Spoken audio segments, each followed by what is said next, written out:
Hello, Joe. Watcher Steve. Yet again. Nice to be chatting with you again. Yeah, it's been a while. Really looking forward to this.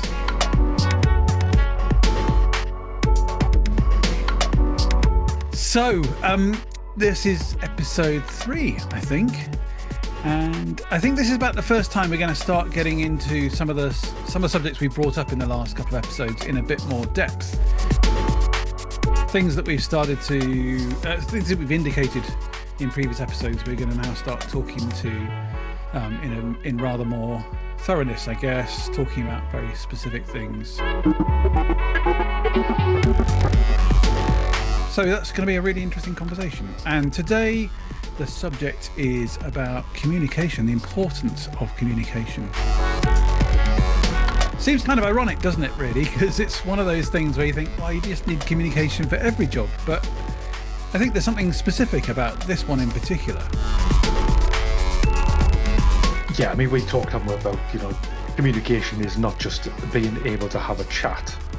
There is a lot more to it. There's, there's kind of some frameworks or methodologies almost around this as well, which I'd like to discuss and sort of go into in a bit more depth.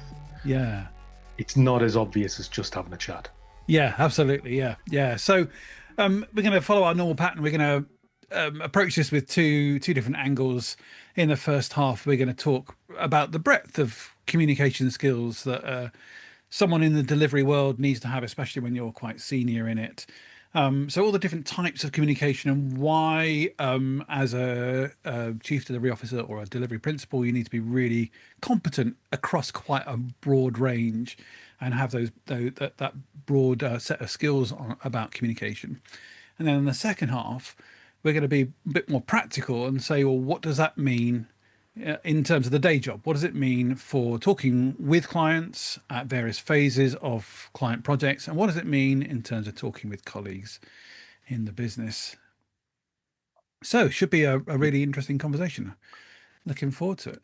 Great stuff. So, so first off, we're going to be chatting about sort of, I just touched on it before there, kind of almost frameworks or just, I think, awareness of what communication is, how to approach communication, especially when you've got that bigger team as well. And obviously within a bigger team comes all those different personalities and different intelligences. That's a word. Yeah, exactly. Yeah. We'll get to that in a couple of minutes, I guess. The thing which I'm particularly aware of is that, clearly the life of a delivery director, delivery manager of any kind, really, of any seniority, revolves around a lot of meetings. You've got to have a lot of meetings, and so you've got to be pretty damn good at running meetings, giving them structure, shape, purpose, really, and making sure that everyone knows why they're there and that they're effective. And that's probably the first thing that I think about when it comes to communication in this role. But and the reason for having this as a deep subject is that there's lots of other things as well. But let's take that first thing first, Steve. What do you think about? What comes to your mind as you're preparing for stand-ups, for sprint reviews and planning, and beginning to meet with clients and that sort of thing? How are you approaching the meetings? I mean, apart themselves? from the obvious sort of preparation that you're going to do before you go in there, one of the first things I consider is my mood. Because if I'm going to be the person sort of kicking off the meeting, if I go in there a bit miserable, not really engaged, then I think you set the mode in the whole room. I think it's important to sort of, if you've got problems, with a personal, professional, whatever it is, you need to be parking those before you go into the room. Because you are going to set the tone. And then I think really it's just about, sort of trying to, welcome people into the room. It doesn't matter if it's your team and you just spoke to them 5 minutes ago around in the kitchen, or, you're bringing a client into the room, whether that's in person, whether it's virtually or whatever. I think the first thing you're doing is just sort of setting the scene, setting the mood for the room and for the meeting that you're about to start. That'll be my sort of first point of call. Yeah, definitely. And I always approach them having to think, what's the purpose of it? What's the point of it? Some of them are kind of obvious. That's the standard rhythm of the way projects work and the way that meetings between teams across multiple projects need to work to ensure that you're getting the most out of them. But sometimes they're meetings one to one with the client, and especially if they're kind of mid-project meetings, knowing that we're trying to portray a certain piece of information or sets of information, like the status or the progress of where projects are at, or meetings with, let's say, governance groups for larger projects, or meeting with internal stakeholders inside your own business, trying to keep an eye over how all of those all the projects are progressing, whether how we're doing in terms of financial forecasting or capacity. It's like just trying to think, what's the heart of this, what's the point of this. Let's not make it a meeting that's just blocks up everyone's timetable, but Yeah, what's the it's got to have purpose. point of It's it, got to and have what are we trying value. to What achieve at is the it end going of to be it. taken away from the meeting at the end as well? Like that's important. People need to know why they're there, Yeah, and conversely, people need to yeah, know if they don't need to be there as well. If somebody just thinks, okay, it's a meeting about X, yeah. I'm not interested in X. It doesn't touch me at all. Give them the opportunity to kind of then step away from the meeting as well. Because I'd rather have people who are in a meeting who are either engaged or just generally sort of interested and get value from whatever it is that you're going to be discussing. So that's kind of the obvious stuff. That's the things that kind of first comes to mind. But when I was thinking particularly about aspects of communication for a delivery principal delivery leader, there's also the bit about having people with different skill sets communicating with each other.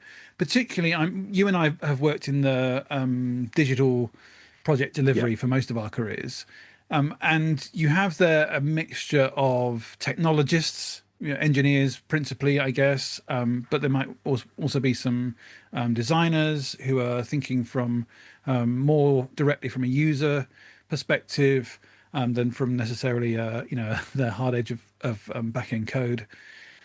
Plus, you've also got their non-specialist, non-technical people, especially in client teams, but sometimes internally with other internal stakeholders. And so, one of the things that I am really, really aware of is making sure that those who are in the room where whatever this event is happening, this meeting is happening, are able to understand each other and talk coherently with each other.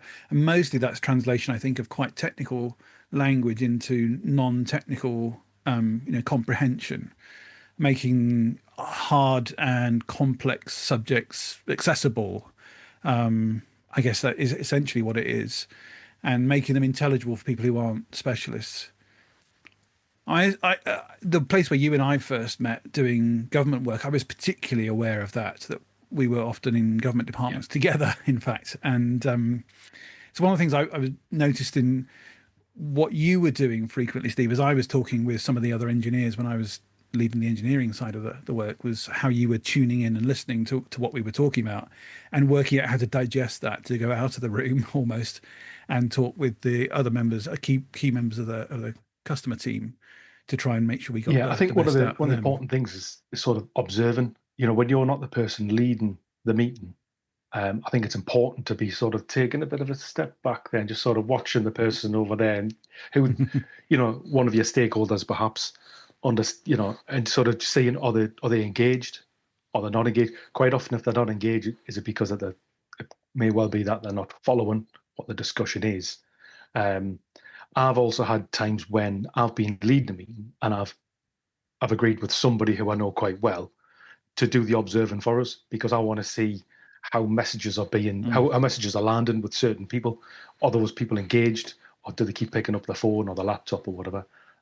So I think observing, and Mm. then like you say, um, interpret, not dumbing down. I think dumbing down is definitely the wrong term here, but being able to present the message that you're given in a different language to a different to another stakeholder to make sure that they kind of fully understand what you're doing and why you're doing it. I think that's a pretty valuable piece of communication. Yeah, it's kind of Translating, that's the word. Yeah, translating the information. It's translating between contexts, making sure that everyone can yeah, understand what they need to know in order to add in their expertise, which I think also goes the other way. And I noticed you doing that in that government work. I was thinking what we were doing at the Ministry of Justice in particular, of you grabbing the information from the specialists across the office and bringing it into those sprint review meetings, for example. Sprint planning actually was the most common thing. Don't forget, this person said this. Got to make sure that Yes, we're absolutely. trying to achieve that. It's translation in reverse to make sure It's engineers know why also, I they're mean, doing that's what something they're that you've doing. got to do as well when you've got an emergency. I don't know, there's some sort of some pretty bad, it's just happened, data loss or data breach or whatever. The the chief delivery officer is normally the person or somebody at a similar level who's then got to translate that problem and the actions of the team into something that the executive team then understands and can appreciate. So I think you've got to be Mm. quite quick to be able to understand what's going on in that more sort of technical arena, and then, like you say, then sort of produce a translated um, version for a different audience. So I think it's this is a skill that you definitely need to have in this Yeah, role. yeah, that's actually a really interesting point there. There are I've become really aware of how there's a special kind of communication that you need with very particular audiences. So, in part, like I said, it connects to that word credibility, doesn't it? It's having the right kind of credentials when you're talking to various people. So when you're talking to a technical architect, you need to be able to understand the terminology and the concepts and so on, and probably use them effectively and not Yeah, not look like you're faking it, or not be faking it, in fact. But also when you're talking to some other CXO leader, someone who's an executive team leader, again, they want a very specific kind of communication in order to enable them to make decisions as appropriate for the project, for the purpose of the business, and so on. And that's a very different kind of communication that you need for those two different audiences.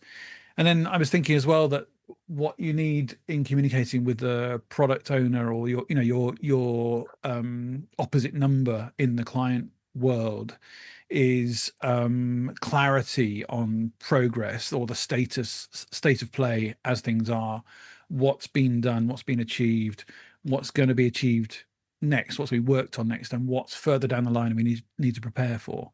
And that kind of understanding for all those different audiences, how and what you say and do, it's really obviously very definitely different.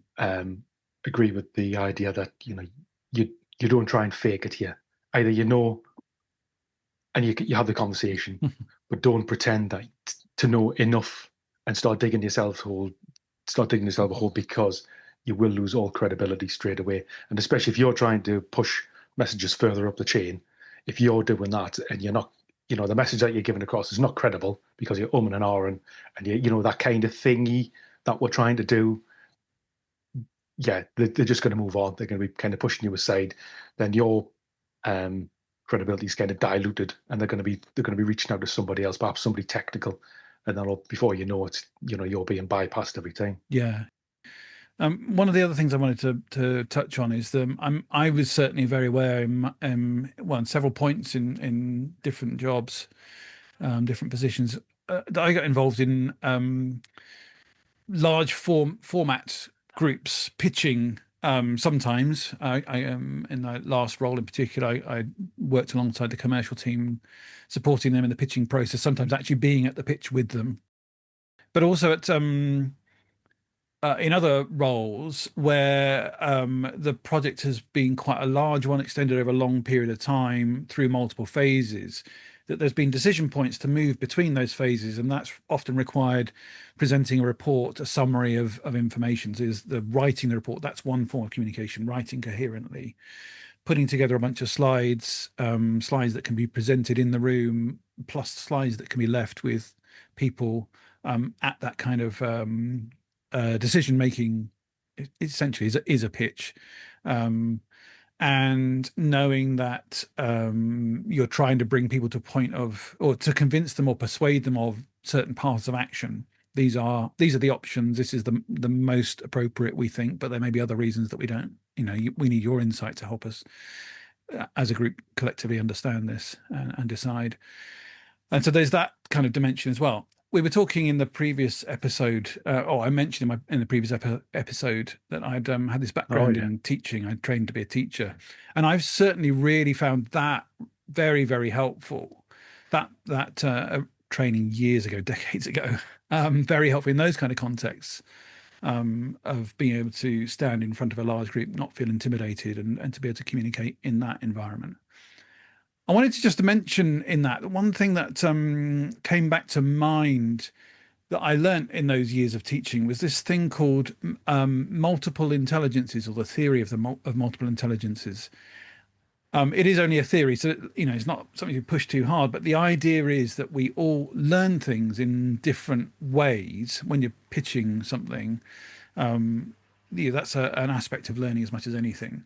Some people learn visually; they like to see things up on a screen. Some people learn linguistically; they can just listen to words and take it in. Some people need a logical thing, so they need to see the mathematics of it, if you like, the economics of the decision. Some people need to touch it to be able to do it, or touch something to be able to do it. Some people need, well, there's all kinds of different things. I think in the theory there's about 9 different yeah. So you hear a lot intelligences, about this in schools and now, don't you? People are very aware that there's not just sort of one size fits all, and I'm certainly aware of it. yeah, With me, I've got my own ways of learning. I know there's some people who can just pick up a book, they read a thing, and then they can always recall it even 10 years later. But with me, I've got certainly there's different ways in which if you were presenting to me, that there's different ways for that information to go in. And if I've just got to read something or sort of learn about a topic, there's ways in which that I know that sort of work for me as well. yeah. And I know that I'm a very linguistic learner. I like words. I like to read words. I like time to consider those words and absorb them, and so on. But the reason I mention this is I've felt I've been able to lean back on this at multiple times during my career in delivery, because I'm really conscious that when I'm talking to a group of people, I've got no idea what method, what types of learning or interaction styles they prefer. And so I always try to create an experience that touches many at the same time. So I like use, when we have an event that needs slides, a slide deck, I like those slides to look really, really pretty, so that those who are visual learners don't feel offended by them. That have as few words on as possible, so that people who aren't linguistic learners aren't being overcome by the number of words. I quite like to have pictures on them, especially if I can find a picture of nature, but picture with something um, uh, complex and interesting to look at. So those who are very visual learners get drawn into it. I really like giving people the slides afterwards to go away with, because I know some people don't like doing stuff right there in the moment. They like to reflect on it afterwards. For example, if possible, when I'm presenting from slides, I like asking questions and getting people to respond back with questions, because some people really need that interpersonal thing. And if there's time, pause it and let people talk to each other, depending on the context. But it's that kind of idea that there's Mhm. multiple ways of engaging, and that for me, that's been a really vital part of the way I've tried to communicate. I know I've even I mentioned this to you before, Steve. But when I did my teacher training, my I had a placement in a school, and the head of department took me aside at one point and said, "Joe, do you realize your voice is very monotone? You just speak in one tone all the time. You don't move around very much." So I've worked really hard since then to try and make sure there's quite a bit of cadence in my voice. It goes up and down, and I slow it down and speed it up, and that sort of thing. So I know that's been a thing that I've had to work on. Yeah, I think as well, you're aware. I mean, some of the examples that you gave there, you've got the sort of the linguistic and the what are the musical, the interpersonal, the logical, mathematical. Where you sort of people respond to data and so on. But I think there's also um, to complement this, there's also ways in which you need to sort of keep people engaged as well. So sometimes we get people up on their feet, because if you're just sat there and someone just talking at you all the time, with the best will in the world, you're going to lose people. But I think all of a sudden, if you get somebody up on their feet, Yeah. people are sticking post-its on it on the board, suddenly we've got a visual thing. If people are expecting that you might ask them a question at any moment, that helps to maintain the focus as well. Because what if he asks me, and I've got to kind of say, sorry, can you repeat the question? Um, I think that's a good way to get them working as well. And then I think as well, having people talking in groups as well is another way to, you're achieving the same thing, but you're sort of keeping a bit of enthusiasm and a bit of life as well in the meeting. Keeps people sort of by doing that as well. You've got different people with different intelligences as well, sort of communicating together and sharing. And I think you've got that big sort of mix of the different types of people. Hopefully trying to keep each other awake and also keep them engaged, which is more important as well. We should also say that there's some important critiques of multiple intelligences. Not that they don't exist, but that we're not a singular one individually. It's not that I'm a linguistic learner and you're a visual learner and they're a logical learner and she's a musical learner and he's a nature learner and so on. It's that we all engage with the world through multiple stimuli all at the same time. And so when we're talking to groups or individuals, having multiple ways of engaging with something simultaneously, pictures and words, and something to listen to, then we all have a better experience. And it's interesting, isn't it? Because all this stuff we've just been talking about the last couple of minutes is about group contexts. But I think the same is true on a one-to-one scale, where, especially when you first meet someone, you don't know what kind of person they are. You learn the personality over time. You were talking as we were preparing for this session earlier on about having done personality tests, and Yeah. those have been quite revealing. And I think when you're talking one to one, it's really important to understand the person that you're talking with. This is just as powerful. I found it anyway, just as powerful on a one to one level as I found it in group settings. So when we just mentioned before there, that this session was going to be about communication, and I think there's some people that might just switch off because it's communication, it's just having a chat. And then I said, but it's not just about having a chat. There's more to it. So there's we'll go into more detail at a later time, but this idea of multiple intelligences, which we've just gone through, something which you just alluded to there was this. I've gone through the process of a DISC behavioral assessment, which just helps people. Yeah, you mentioned that before. So So what it is helps DISC? people just understand their communication style, their work preferences, and how they respond to challenges. And it's sort of an interesting way of sort of understanding where you sit within the team as well. And it's also good, at the end of it, you get a result and it tells you like who you are. And it's good to share that with other people so that other people understand just how to communicate with you, how best to communicate with you. So you're going to be one of four things, if you like. So you've got dominance, which is all about, you would be a risk orientated person. You're very assertive, you're competitive, and these also get given a color as well. So that's red. So if you had a bunch of reds in the room, it would be a nightmare. It would be like watching The Apprentice. They're all sort of supposedly very assertive and just bouncing off each other, and nobody gets anywhere. Then you've got influence, which is the yellow one. So this is all about, people who are very enthusiastic, they're very sociable, they're quite persuasive as well, and pretty optimistic. Then you've got steadiness, which is the green, which is all about sort of people who are very calm and supportive and patient and consistent as well. And then you have conscientious, which is the people who are quite analytical, they're detail focused, they're pretty systematic. They're the blues.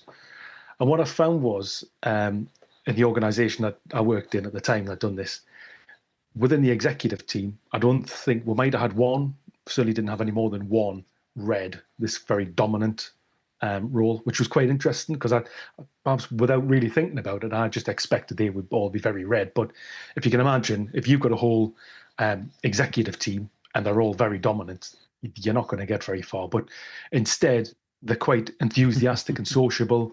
They're pretty calm and supportive, so that they're actually people that'll talk together, work through a plan, rather than just expecting everybody to deliver everything for them.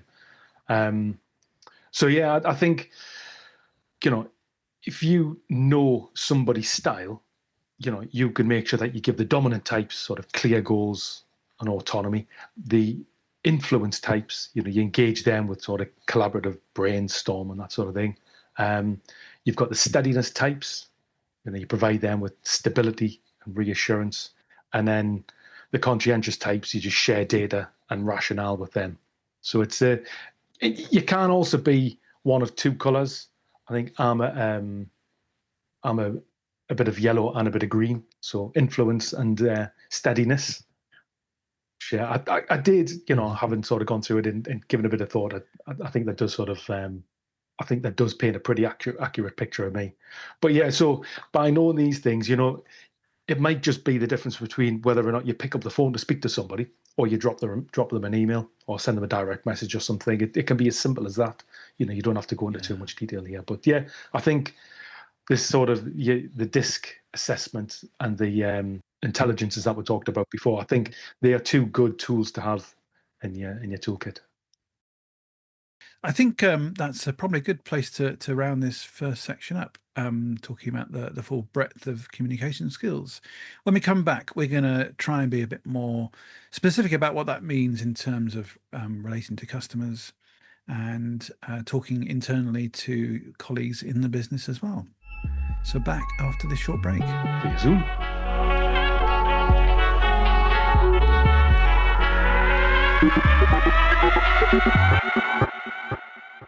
So we're back for part two.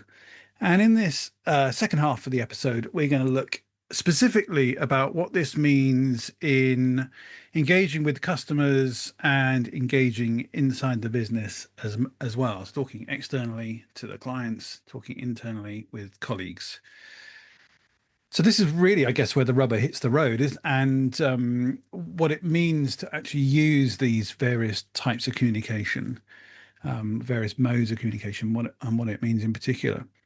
Steve, I wanted to start by talking about some of the world that we shared, the time when we worked together in government, where we had the thing I really admired about the government digital service, GDS service, is how they broke down big projects into different phases, really important phases, each of which had a break point at the end and a decision about progressing forward. They called them, there were four of them, they were called Discovery, Alpha, Beta, and Live. But in relation to this subject, the thing which strikes me is really that the mode of communication you need in each of those four phases is slightly different.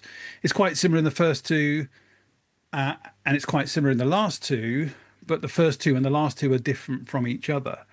And I thought that might be an interesting place to start our second half, talking about the kind of communication that you need in Discovery and Alpha, as the government call it. But really, that's the kind of the early analysis and planning stage, in essence, before getting on and starting to build stuff. Yeah, I think that's I always start with why, but I suppose the discovery is also the why and the what to a certain extent. But yeah, you're essentially you're trying to understand what the ask is, and then how you might go about constructing the what, and essentially looking for looking at what the end solution is going to be, and what are all the risks associated with that in terms of building that foundation that you can then build a product or a service on top of. Yeah, exactly. And so I think because of that distinction between what you're doing at the beginning and what you're doing at the end, the communication mode has to be really different. So the way I thought about it is that the first section, those first two bits, you're trying to seek understanding. The first bit, discovery, is where you're seeking understanding from the people who'll be using the thing, potentially using the thing you're going to be building, and the people who are the domain knowledge experts or subject matter experts, and asking end users and subject matter experts what you need to know, asking all the questions you can possibly think about, and asking more questions after that, and following up those thoughts to pursue things further. All the time seeking understanding, try to learn as much as possible, trying to find areas of coherence where thoughts of different user groups overlap, where that coheres with the subject matter expert's own perception of what their users need, where it diverges, and so on, all that sort of questioning.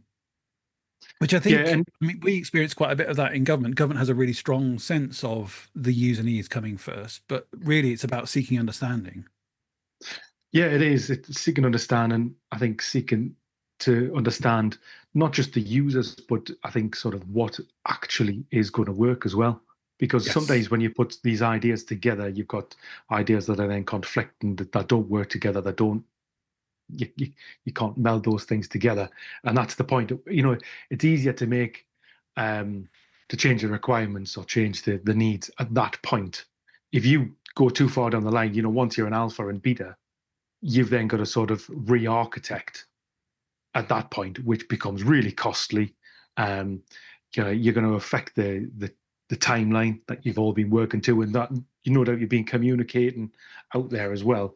So yeah, so sort of taking advantage of that discovery phase, that it really mitigates a lot of the big risks within the project.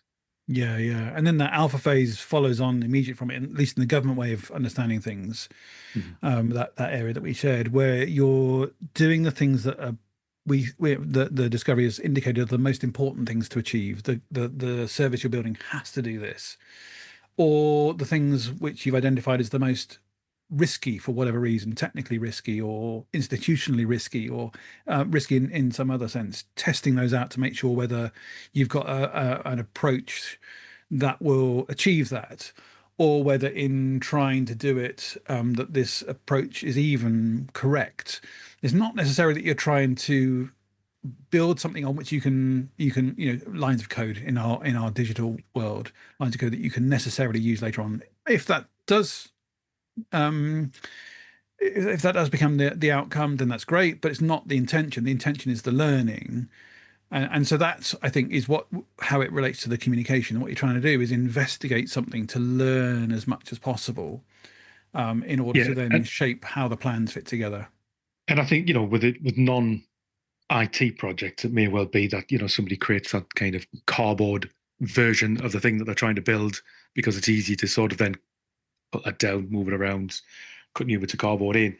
But what I found in discoveries as well is that sometimes you might have one or two people, perhaps an architect and somebody else goes off and they investigate that, I don't know, that integration or some sort of authentication, whatever the piece is. And that's all part of the learning. They're not actually building anything.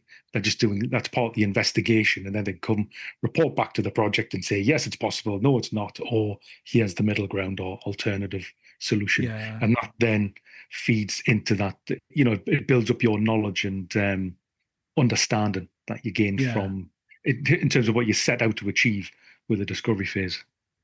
And I think that's so true because the when you get into the actual building phase, the beta phase in technology, or spades in the ground, if you're talking about building Yeah, a new swimming pool or whatever you're building, that's the point at which it gets expensive. And problems, yeah, if you haven't found out those problems at that point, that's when it becomes really problematic and it becomes really hard to row back. I was remembering as we were preparing for this, a book that I read earlier in the year and recommended to you. I think the author's called Bent Fleabag, or something along those lines, but the book is called How Big Stuff Gets Done, or How Big Things Get Done. He's a professor of large scale infrastructure projects, project management for huge things like HS2 or tunnels under the sea, or gigantic projects. One of his rules of thumb, which has stuck with me, is think slow, act fast. And I think that's kind of what we're talking about here, that the point of the discovery and alpha phase is to do that slow thinking when it's not expensive by relatively by comparison with actually building the thing. Do all the hard work then and find all the possible ways that things could fail so that you don't find them by surprise later on when it's really expensive to row back or to engineer around it. He used that in his own work. I think he was well. He's been responsible for multiple projects, some large scale building projects in Southeast Asia, but he had collected some amazing stories of other things. And one that came to mind earlier on was about the building of the Empire State Building in New York, where the architect has spent so long working out how modular can we make this, how can we make it so that it's quick and so on to build when we actually come to it.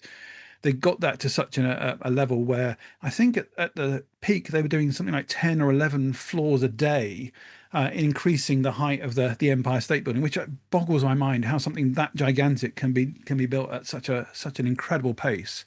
But it was because they'd done all of that thinking, that hard thinking, and the risky stuff, the difficult stuff early on. I think it's worth saying as well that this is not a waterfall approach to project. You're not trying to Yeah, you're not trying to plan everything out up front. This is just allowing you to be more agile later on because the foundations are correct. The foundations are right in terms of the product or service that you're trying to produce at the end. This is just making sure that things 6 months down the line don't fall over because of a decision that you made now or something that you forgot. You didn't spend the time looking at early on.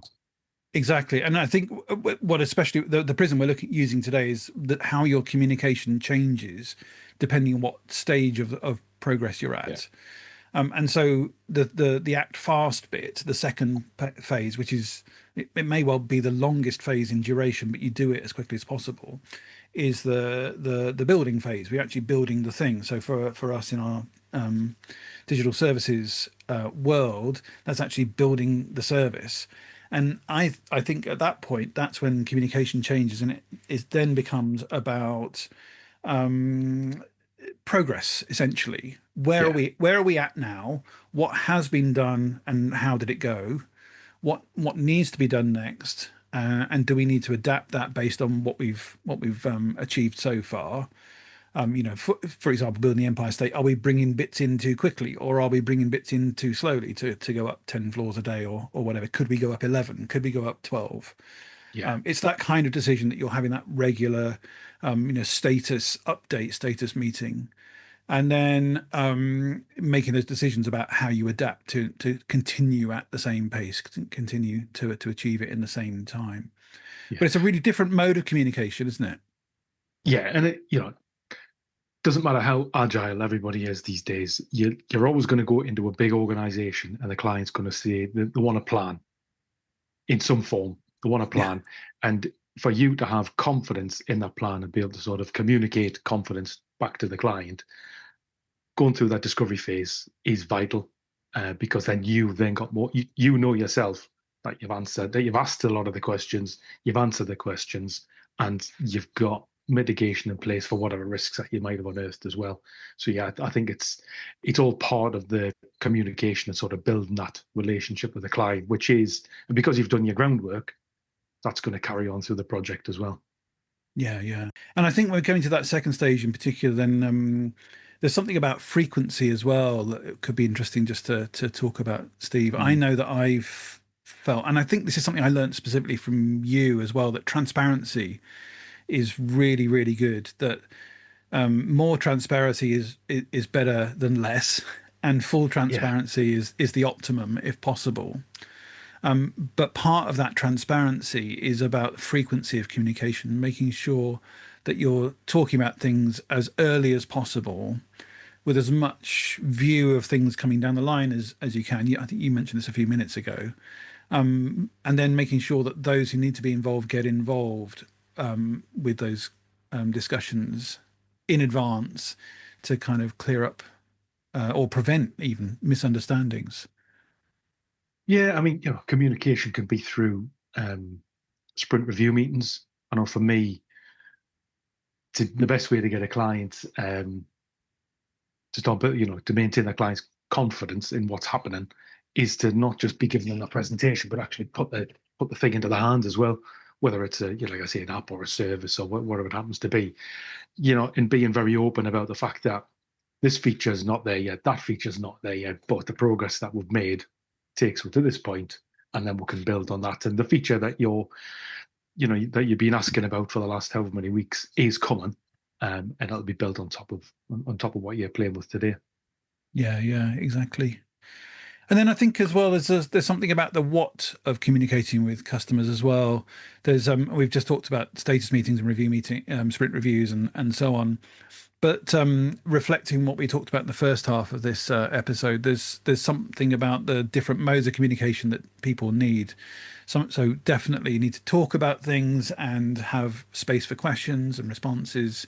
There's having things visually in slides to summarize a sprint, say, or task boards to have a view of what has actually been achieved and the velocity associated with it. And then there's also giving access to that. Well, I know certainly when in my delivery projects, I've liked to create a almost a timeline view, not quite a timeline view, but essentially this is a snapshot. Um, my counterpart in the client will be able to find the information they want to find out to know exactly where what the status is at the moment. Say if they've got an important meeting with the executive board at their own company, and they need for accountability reasons, they've got to give a summary of where they're at. To always make sure they've got access through that kind of medium as well, and don't have to come to me to say where are things at, but can self-serve essentially.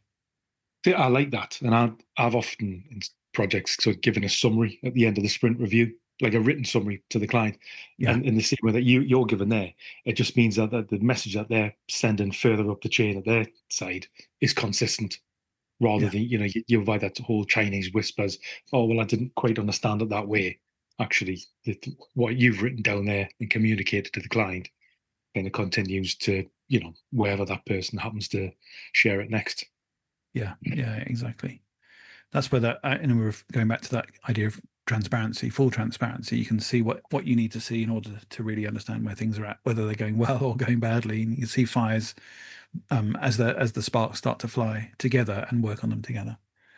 Yeah, I Yeah. think just touching on the transparency piece again. You know, sometimes I think it helps when you mix the positive messages with the negative messages, because if all you're giving out is a positive message, I think people can get Breeds suspicious doubt. that what's he keeping from us here. So I think be very open about the challenges as well, because sometimes it's about getting the client involved in helping resolve some of those problems that you have as well. So yeah, just be very, very open, and you know you build trust by giving out negative messages at times. Yeah, yeah. And then reflecting what we've talked about in the previous episode about facing towards the business as well, there's a really important dimension of how, as a CDO, as a chief delivery officer, you communicate inside the business, especially if you're new into a role, or you're arriving in a business that has a challenge of some kind that they're looking to you to help solve in client delivery. There's something about how you communicate inside the business internally that it would be good to talk about. I know that one of my habits has been to seek out the people in the organization who are well, one of two things. Either they um, have an impact on my work, they have decision making control over, as it were, over what I can and can't do, but also those who I have that on themselves, or our team would do, so that those who are affected by stuff, so those who can impact and those who are affected by things. And I always try and make time to find who they are, get to know them really well, get to understand them, their motivations, their needs, their anxieties, and so on, and try to build a really strong sense of rapport and connection with them. And it's been really important. The last business, for example, I was in was a SaaS product business. And so I particularly spent time with the head of engineering, or the engineering manager for the product team, and with the head of product for the product team as well, to really understand what they were doing, what they're up to, what their roadmap is, what they're working on, what the pressures are inside their team, particularly because I was leading the professional services, the customer facing part of the business. I wanted to make sure that when we found weird things happen inside the product, that I could talk to people who would be able to help me work through the problem, and so that I could know how I could escalate what some of those issues up the priority list, or when we had particular features that would be really beneficial, and we were building add-ons or extensions in our customer facing stuff, that I could take them to the product team and say, look, hey, we built this. This works really, really well. What about making this a part of the core product, or a core feature add-on, rather than something that's been built on a bespoke format. And so building those relationships. So those two, I had regular diary bookings with. One was once a month and one was every fortnight. I made sure that not only did I meet with them whenever we were in person, I went and had lunch with them or had a drink with them or whatever. I tried to understand their personal lives. I always found out what they were doing for the week, doing for the weekend, what was happening in their families, and they're going on trips and so on. I tried to really understand them as people, and similarly shared, some of my personal life with them, in order to have that deep connection, so that when we both, their world and our world, we had challenges or important things, we could do it together. And that's always been really important for me. Yeah, it sort of softens the conversation a bit as well, doesn't it? Rather than if you pick up the phone and you're straight into business, it's a bit, yeah, you're sort of in and out of the conversation and there's no relationship or personal touch at all in there. So yeah, I think that's important. I was just thinking there as well about, we talk about the ways that you communicate within the business. Just what you've been talking about there, sort of um, leans on the idea of those disc profiles before that we're talking about, Yes. depending on the kind of person, and that might um, dictate how much information that you then share back with that person. If that person they might just want 3 bullet points to say exactly how the how the delivery's going, or it might be that they need a bit more information. They might want to be seeing the data behind the decisions that are being made as well. So I think it is important still to be understanding, even the people within the business, just how best to communicate with them, and you know what sort of presses their buttons essentially in Yeah. terms of what it is that they want to receive. Yeah. Yeah. I mean, I know Absolutely. with my teams in the past, if you're running a change program, might be like 1 or 2 year change program, my team tends to get all the information from me because there's a lot to unpack when you're with the big team, because you've got your developers, you've got your engineers, and you've got different types of audience within that audience, or different types of people within that audience. So you've got to get different messages to different people. But then I tend to boil that down to something fairly basic when it's going off to the exec team to say, this is where we're at, this is the progress, and this is the sort of impact that it's had so far as well. So yeah, different audiences, different message, well, different variations of the same message, essentially. Yeah. Yeah. Exactly. And then I think the last thing I wanted to mention, maybe there's more on your mind, but the last thing I wanted to mention, I've always tried to pay attention to when different groups within the business are meeting up. When the commercial team, sales marketing team are having a meet up, or when the product team in the last business, when they're meeting up and doing internal demonstrations, and see if I can get myself invited along, so I can find out how that group of people work together as a team together, what they do with each other, how they talk, and you always try and find an opportunity to ask pertinent questions in those environments, to pop up and say, hey, with a customer delivery or client delivery team, interesting what you're saying there. This is how that looks to us here, or this is what we're bringing, what we can do for you to help out, or whatever. And then follow up afterwards, as well. And that's been really helpful for me. No, I think that's a really good point, because as CDO, you need to see the bigger picture. Yeah. And this is not just about you communicating with the client, with the team. It's also about getting the business to communicate back to you as well, and giving you the information that you need to see, so that you understand that bigger picture. And then obviously it helps you understand the consequences of decisions that you're making within your team as well. Yeah. Wow, we've cut a lot of ground today. It's been a really interesting conversation. Yeah. There's a lot to communicate between the two. So we could have fallen over here, couldn't we? Yeah, absolutely. So we've covered a lot of stuff. We've covered how many different forms of communication, anyone in delivery, but especially as you get more senior in the role, you need to have as part of your toolkit. And to be capable in written, verbal, one-to-one, en masse, with simultaneous or asynchronous communication, to be a high-performing delivery principal, these are things that need to be part of your toolkit and really quite well developed. And then in the second half, we looked in particular what that means in practice when communicating with customers at different stages of their projects, what you need to be engendering in your delivery team, your delivery principals, your delivery managers, but also then we talked about communicating internally with other members of the business. It's a pretty comprehensive demand.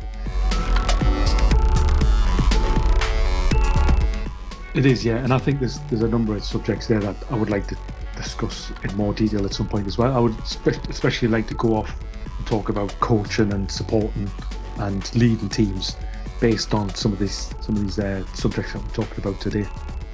Agreed. One for another day. Definitely. Great stuff. Well, on that note, let's call this one a day. And as always, you can find out more at deliverthatpodcast.com, where you can get in touch with us and pass us any comments or any thoughts you might have. Thanks very much. Nice one. See you in episode 4. Bye.